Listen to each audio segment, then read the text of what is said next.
Hello, my name is Mr. White, and I am your child's pre-calculus honors teacher this school year, and I'm looking forward to sharing a little bit about myself and this year's class. So a little bit of myself. I came from a big family, 3 brothers and 3 sisters. I was right in the middle, so our house was always bustling with people going and coming constantly, but it was awesome. I've been married for 20 wonderful years to my wife. She taught a few years at LT. She decided to stay home with kids, and now she is doing something different. I have 4 kids, 12, 10, 9, and 7, and there they are about a year ago. That was such a long time ago. We were at a basketball game. Some of my interests are sports and family. I love playing sports, all your big major sports. I also coaching, as you're going to see on the next page. I love doing everything with my family, with my kids, with my wife, with my brothers and sisters, my parents, etc. Just love spending time with them and doing different activities.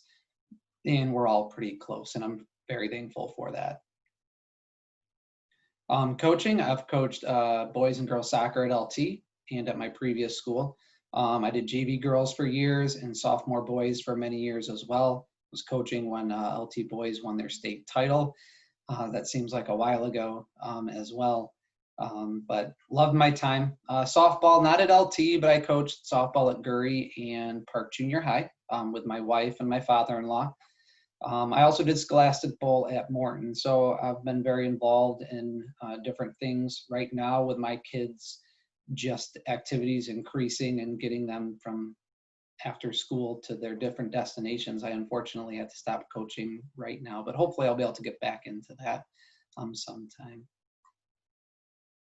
My teaching experience, I had a half year in Wisconsin that I didn't put on here. But at least in Illinois, full year teaching Morton West for my first 4 years. Loved my experience there, getting my feet wet into teaching. And then I've been at LT ever since. And I've loved both schools. Still, I'm friends with many kids that are not kids anymore. They're now adults with their own kids and jobs. So some great times over the years. And that's my teaching experience. My educational background, graduated from Maranatha University. It's a small school in Watertown, Wisconsin. Played college soccer there for 4 years. Played defense, played offense in high school, and then converted to defense. I guess my skills weren't good enough. And then got my master's from the University of Illinois. And now let's transition away from me into your course. So the course goals, I'm pretty vague here in terms of not specifics, but you can read exactly what we're covering on the syllabus. But I'd like to continue to expand students' knowledge of mathematics in many different areas, from conics and vectors and limits, parametrics and polars, and all of that fun math stuff. Also to prepare them for calculus, which all, if not most of them, will be taking next school year, and hopefully they'll have a good transition into calculus and have great success. Grading practices this year. So as you already know, but tests will be their main area of grading, or their only area that they'll be actually scored on for the grade calculation. We'll still have quizzes, which will help them practice what we're doing, and I'll put those in the grade book. They just won't calculate into their grade. There still is homework assignments and activities that they're going to be doing.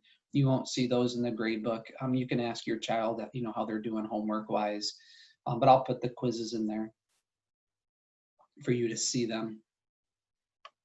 So what's different? Obviously 75-minute class periods, so a little longer than our traditional time period. So we're able to do some more activities and group discussions on different topics, which I've enjoyed so far. All of our assessments will be online. They may be asked at times to take a picture of their work, because in math, sometimes you want to see the work needed, or if it's a graph, see it. But our assessments will be online. Delta Math has been a great tool for me.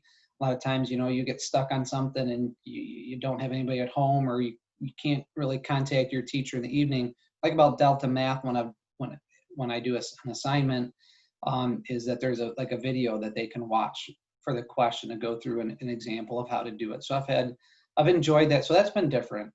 And then breakout rooms. So one thing I was nervous about is just having, 26 kids all in isolation as I'm, talking to them and trying to have group discussions, which we still have, but I love the option to do breakout rooms where they can get into smaller groups, 4 or 5 kids or more or less, depending, where they're potentially a little bit more comfortable having conversations and asking for help. And this is different. This is how I see class. I'm used to seeing everybody, I guess we're still in rows and columns here, but this is my viewpoint. This is one of my classes this year. They all said it was okay to take a picture to put in my little presentation tonight. So they're all smiling. I told them to smile and say, wave or whatever. So it's one of my classes, and some of you might recognize some of them. So in a typical class, as students are entering, we'll have a casual conversation. I'll talk about how the Cubs or Sox did, or just highlight something going on as where students are coming to class. And then we start with just going over homework from the night before, just them getting an opportunity to ask for help and questions they have. Then we typically go over a new lesson, teach a new topic. And at that point, once that is taught, they're given an opportunity to dive into their groups and do group work or maybe a group investigation that they can work through together. And then I pop in and out of different groups. They can request me to come into a group and I can jump into that group right away and help them, which has been working out pretty good. And then we always come back as a whole class for a little closing discussion time to just highlight what we did and what we're looking forward to for our next time together. And on Canvas, everything's on Canvas, and this is 1 week. This class doesn't meet on Fridays, but I always have, the Zoom link at the front of the day, at the top of the day. I put what we're going to be learning that day, the topic with a lesson. I put the notes as a PDF or a Google Doc so students have the option either one. And then I put the assignment over here on the right. And I do have a key. I have it as a PDF or Google to make sure that students are able to open the document to look at the answers and to check their work. Once again, here's another day. We had a quiz that day. And then Thursday, we did transformations of functions. I have the notes as a PDF or Google. And then we had a group activity on Delta Math that everybody did. And then you can see their assignment. And I said, check their answers in the back of the textbook. There really wasn't much work, so all the answers were nicely there. And then I had an extra practice for transformations of functions on Delta Math. And using Delta Math is giving them an opportunity to practice the type of questions that they'll be seeing for a quiz or test, and just getting used to, answering them, because it's not paper and pencil right now. So everything you need, as I said, is found on Canvas, Delta Math, and Canvas will be used for our assessments while we're in remote learning. And so far, things have been going good. I'm relying on students to ask for help when needed. Sometimes I'm teaching a lesson remotely. I can't read body language and see whether people are finished writing down things. So I'm really relying on them to let me know. And you can help me in that fashion as well. Just encourage your kid to just speak up when they need help, need me to slow down. So at the end of the day, communication is key. So I put my email down here. Please email me with any questions that you may have. I usually get back to emails pretty quickly. And so far, so good. We had no issues in class. I've been learning. It's new for me. It's new for them. The information and lessons are going out. So far, our kids are learning. And we haven't had our first test yet, but we've had our first quiz. Most students did pretty good on that. And they're learning, how to use the technology to take those. So it's nice to meet you remotely. I'm looking forward to parent-teacher conference to have some one-on-one conversations about your kids. And I'm looking forward to a great year. Talk to you later.